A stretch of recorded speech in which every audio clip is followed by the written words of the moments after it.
Tem uma expressão em inglês que é bem importante, que é don't lose the forest for the trees, né? Não perca de vista a floresta focando muito nas árvores. Então, antes de escrever o algoritmo, deixa eu chamar a atenção para vocês que, claro, quando a gente quer entender por que algo funciona, a gente tem que olhar de perto, a gente tem que ir lá, provar as propriedades e tal, mas dá um passo atrás nesse momento e perceba, olha o que a gente acabou de provar com essas duas propriedades.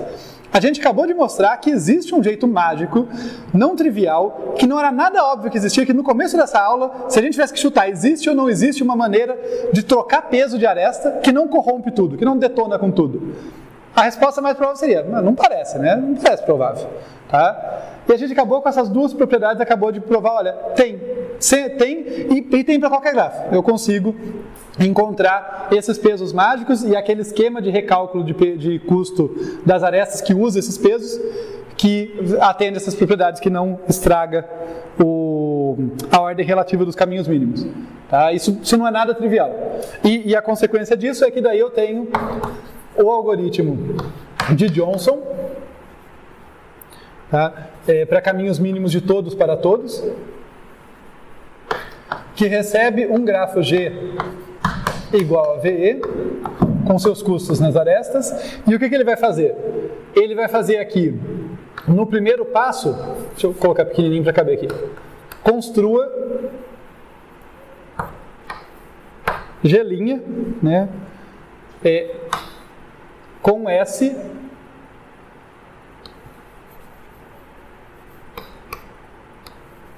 apontando para todo V pertencente à V-zão.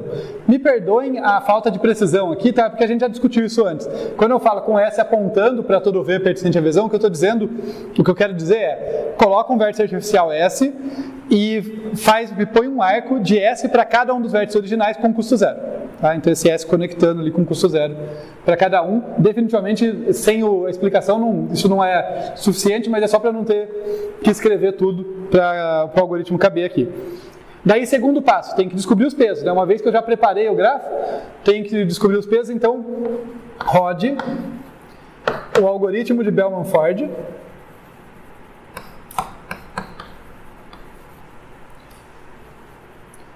em G' com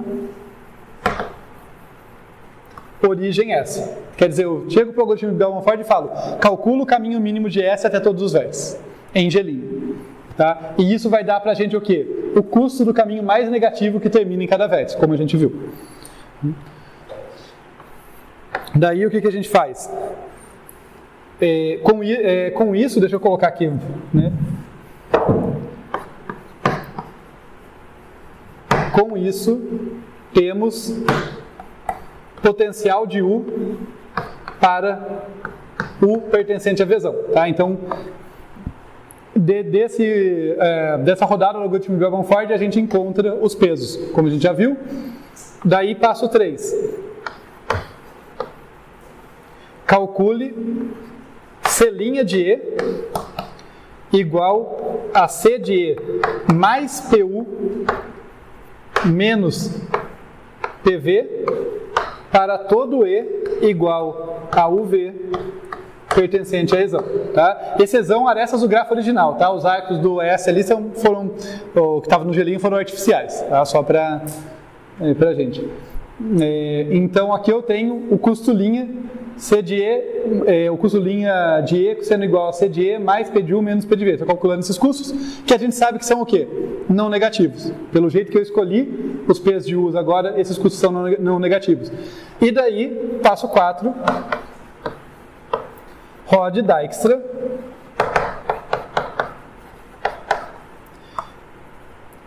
em G e C', né? Então vai ser o Dijkstra no grafo G, só que considerando os custos C', a partir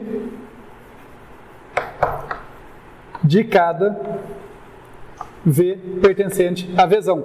Vejam, o passo 4 é aquilo que a gente discutiu no começo da aula. Se os custos não fossem negativos, se eu tenho um grafo sem custos negativos, o que eu posso fazer? Roda Dijkstra a partir de cada origem.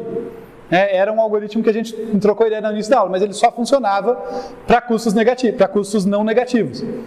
Agora a gente fez essas passagens aqui e conseguiu se livrar dos custos negativos. Então agora eu faço exatamente aquilo. Tá bom?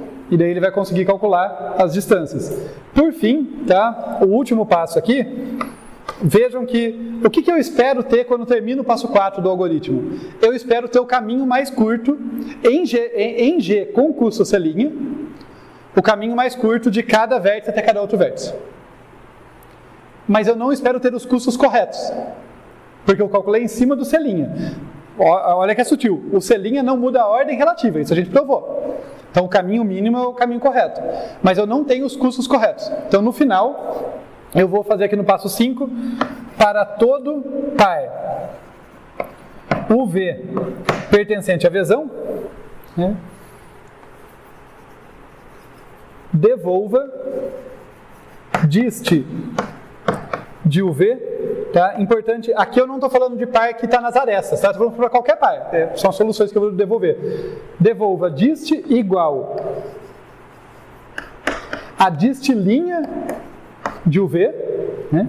Que é o valor que esse cara calculou em cima do C', só que daí eu faço menos P de U mais P de V. Eu acho que eu coloquei isso na ordem certa, a gente já vai verificar, né, até para não ficar decoreba de onde veio isso aqui, daí a gente já vai corrigir, tá? Se eu tiver errado aqui, mas eu acho que essa mudança eu já justifico. Tudo bem, tá? Isso aqui é a ideia para corrigir os custos dos caminhos, porque eu calculei em cima do C', né, enfatizando, a ordem relativa não mudou, o valor pode ter mudado, então eu tenho que desfazer esse prejuízo no final. Gente, tá claro que esse algoritmo, com tudo que a gente viu antes, que esse algoritmo devolve para mim os caminhos mínimos? A menos de detalhe técnico, tipo, se essa conta minha tá certa, que a gente vai conferir. Mas, ok? Então vamos analisar a eficiência passo a passo aqui, e eu também comento em cada passo ali onde que as propriedades entraram, né, e onde que eu justifico ali as alterações, só para a gente finalizar. Então, qual que é o custo disso aqui? Né? Construir G'. Pô, G' é o próprio G, eu não vou ter que refazer, o G já está feito. Né? Eu só vou ter que colocar um vértice a mais e quantos arcos? Do S saem? N arcos, né? Um arco para cada um dos vértices originais. Então isso aqui vai custar θ de N, porque eu vou colocar esse vértice artificial e a lista dele vai ter comprimento N, vai ter um arco para cada um dos vértices com custo 0. Beleza, tranquilo até aí, né? Rodar Bellman-Ford em G' com origem S. G' é o mesmo tamanho de G, é só um vértice a mais, assintoticamente não faz diferença. Então isso aqui vai ter o custo de Bellman-Ford, que é θ de M vezes N. Ok? Tá? E isso aqui explica pra gente por que a gente não quer, né, por que não é de graça se livrar dos custos negativos. Apesar disso aqui, dessa estratégia que a gente mostrou funcionar no geral, eu preciso calcular esses pesos e o jeito que eu conheço é esse aqui, que tem um custo razoável. Né? Se eu quisesse só os custos de um cara, né, a partir de uma origem. Mas como eu quero de todo mundo para todo mundo, vale a pena. Tá? Basicamente é essa a ideia. Vale a pena pagar um custo uma vez pelo Bellman-Ford aqui para calcular esses pesos para todo mundo, porque depois eu posso usar Dijkstra. Calcular o custo C', bem, eu vou ter que calcular esse custo para cada aresta. E é um custo constante, né? Olha, dado o peso da aresta, faz uma soma, uma subtração, acabou. Né? Então é um custo constante por ela, só que é proporcional ao número de arestas. θ de N. Por fim, rodar Dijkstra em G, considerando os custos C', né, os custos alterados a partir de cada vértice. Qual que é a eficiência de Dijkstra? É M log N. Exatamente. Só que eu estou rodando isso a partir de cada vértice. Então vai ser N vezes M log N. Que vai ser o termo que vai dominar. Né? Que é o mesmo que a gente tinha no melhor caso quando tinha custos não negativos. Veja que todo esse trabalho aqui só vai afetar de uma constante no fim das contas. Assintoticamente, é esse cara que vai dominar. Tá?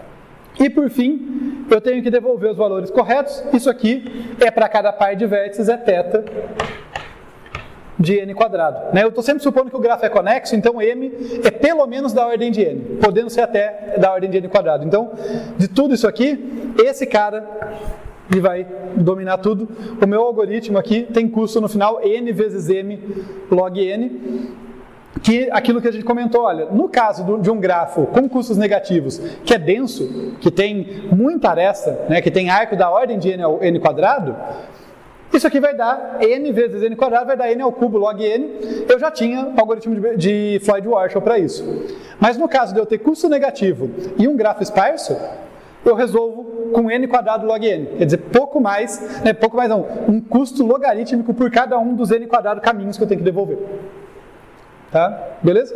Então, conseguimos um algoritmo surpreendentemente bom, usando propriedades nada óbvias que deveriam existir, né, que existiam a priori. Eu falei que eu ia destacar onde que a gente usou as propriedades, né? Então só para chamar a atenção uma última vez, quando a gente roda o algoritmo de Bell-Ford a partir de S, o que a gente está calculando é exatamente o custo do caminho mais negativo que termina em cada vértice. Então ali eu estou usando esses caras como sendo os meus potenciais por conta da propriedade 2. E quando eu calculo aqui o C', né, e depois eu uso o Dijkstra em G com C', e eu confio que eu não estourei, não estraguei, não estou pegando o caminho mínimo errado, é por causa da propriedade 1, que ela mostra que se o recálculo de custo foi usando essa regra, que é exatamente o que a gente está fazendo aqui, a gente não estragou. Tá? Então, aquela última coisa que eu falei que eu fiquei devendo, por que eu faço isso aqui? Né? Vamos lembrar aqui, ó, que quando eu tenho um caminho, né, se eu tenho um caminho P que começa em S e termina em T, o custo linha desse caminho vai ser o custo de P mais P de S menos P de T. Né? Por quê? Porque no somatório o peso da origem de cada vértice aparece uma vez, o peso do destino aparece subtraído uma vez, todo mundo no meio cancela, só quem sobra é esse cara, o peso desse negativo e o peso desse positivo. Só que ali eu estou fazendo o contrário, né? Ali eu estou fazendo a volta. Quem eu tenho ali é isso aqui, né? O dist linha foi o que eu calculei, porque eu calculei custos negativos e eu calculei o valor do caminho mínimo até entre cada par de vértices com o custo alterado. Então o que eu tenho que fazer é, como que eu chego no custo do caminho original a partir daquele lá? É o custo de linha de P menos P de S mais P de T. Ok? Então, troquei de lado. Então é por isso que eu chego aqui e falo, olha, o valor da distância, o valor do caminho mínimo de U para V, vai ser o valor que o meu algoritmo calculou em cima dos custos P', menos o potencial da origem, mais o potencial do destino. Tá? Para devolver corretamente. E aí sim, finalizamos então esse algoritmo que, como eu falei, né, não é um algoritmo guloso, não é um algoritmo de divisão e conquista, não é um algoritmo que usa programação dinâmica. Ele usa, sim, muita coisa que a gente já tinha, veja porque é importante a gente ter bases em cima da qual construir. Eu estou usando Dijkstra, eu estou usando Bell-Ford, mas eu estou usando características estruturais, eu estou usando a capacidade, né, no caso a gente está usufruindo da capacidade do Johnson de ter quebrado a cabeça, encontrado propriedades não triviais, nada óbvias ali, para conseguir projetar esse algoritmo, tá? Então lembrem que projeto de algoritmo também tem disso. Também tem de olhar, fazer exemplo, sabe? Quebrar a cabeça. Você imagina, a gente fez por uma questão didática, né? Para vocês entenderem, mas o Johnson não nasceu sabendo isso. Ele teve que fazer muitos exemplos. Ele falou, será que tem um jeito de recalcular o peso? Ele foi brincando e tal. Provavelmente foi por aí até chegar nesses resultados, tá? Então essas características estruturais que a gente infere quando a gente faz desenho, faz vários testes e tal, vai vendo, olha, isso funciona, isso não funciona, podem ser exploradas para conseguir algoritmos mais eficientes. Beleza, pessoal? Tá? Então, conferi aqui, mas era isso. Então a gente terminou aqui o nosso bloco de caminhos mínimos, né, que a gente já vem falando, tem algumas aulas. Para o final do curso, só para a gente enxergar assim, o que está planejado. A gente tem mais 3 aulas e a prova, depois é a sub. Né, mas até a P2 a gente tem 3 aulas. Uma dessas aulas eu quero deixar Não vai ser necessariamente a da véspera da prova, vou me planejar, mas eu quero deixar ela para a gente discutir algoritmos de programação dinâmica, igual a gente fez uma aula discutindo algoritmos de exercícios de algoritmos gulosos, né? Eu quero fazer uma discussão de exercícios de PD. As outras duas vai ser para apresentar para vocês talvez a questão mais fundamental dentro da computação, que é a questão P versus NP. O que é um problema NP completo, o que é um problema NP difícil, por que existe uma gama aí de problemas muito mais difíceis do que a gente vem tratando até o momento, que são super relevantes na computação, tá? Mas eu já deixo aqui um comentário que acho que é válido, porque quando a gente fala isso, às vezes as pessoas têm a impressão ruim de assim, poxa, então quer dizer que tudo isso que a gente estudou é para resolver casos particulares, resolver assim, um subconjunto muito restrito de problemas, e a maior parte dos problemas computacionais é mais difícil e não vai ter um algoritmo guloso exato, um algoritmo de divisão e conquista super rápido, ou um algoritmo de programação dinâmica em tempo polinomial. É verdade. Mas acontece que para atacar esses problemas, o que a gente faz são aproximações, e aqui eu estou usando o termo aproximação de modo vago, tá? Existem muitas maneiras, mas a gente faz essas aproximações usando essas coisas que a gente trabalhou, tá? Então, isso aí tudo é base para construir esses algoritmos mais sofisticados para esses problemas mais desafiadores. Infelizmente, a gente não tem curso para eu apresentar para vocês técnicas para atacar esses problemas, mas pelo menos a gente vai enxergar, tá? O que diabos são esses problemas, por que eles são mais difíceis e tal. Então até lá a gente chega e finaliza nisso aí. Para a alegria de vocês, eu não cobro problemas NP difíceis na prova, tá? Daria para cobrar, mas daí eu teria que cobrar não só 2 aulas apresentando o tema, mas eu precisaria de mais algumas aulas em que a gente desenvolveu, discutiu e tal, para daí fazer sentido cobrar. Então, o foco das próximas aulas é realmente vocês se ilustrarem sobre isso. Falar assim, olha, ok, agora eu sou um computador, eu sei dessa questão fundamental, eu sei por que esses problemas são mais difíceis do que os outros, tá? Quando surgir isso, porque surge, tá? Um monte de problema prático são NP difíceis, vocês já vão saber do que se trata. Inclusive, até para render mais, tá? Uma coisa não vai excluir a outra. Tem um vídeo no YouTube que chama P versus NP and the Complexity Zoo. Tá? É um vídeo muito antigo de um canal, ele tem muitos views, porque foi uma explicação muito didática sobre essa questão P versus NP. Eu recomendo que todos assistam antes da próxima aula. Tá? Vai ser muito redundante, mas aqui eu faço a coisa com muito mais calma e tudo mais. Mas é o tipo de coisa que dá nó na nossa cabeça. Então vejam isso, tá? P versus NP. P versus NP and the Complexity Zoo, né? O zoológico da complexidade, porque trata justamente das categorias aí entre os problemas. É um vídeo bem interessante. É um vídeo feito que o cara fez filmando com um quadro mesmo. Ele vai escrevendo, apagando, mas você não vê ele, né? Ele é como se ele tivesse uma lousa digital, assim, né? Mais ou menos. Mas os desenhos ajudam bastante. Vejam isso antes da próxima aula. E daí a gente abre essa caixa preta aí dessa questão. Tá bom? E tem um link no meu site para isso aí. Em algum lugar lá do meu site tem um link para esse vídeo. Ah, deve ser. Então, tá legal, gente. Legal, olha, não estourei o tempo, quem diria. E olha que eu cheguei atrasado, né, até montar o setup e fui mais devagar hoje, mas que bom. Então beleza, a gente se vê semana que vem.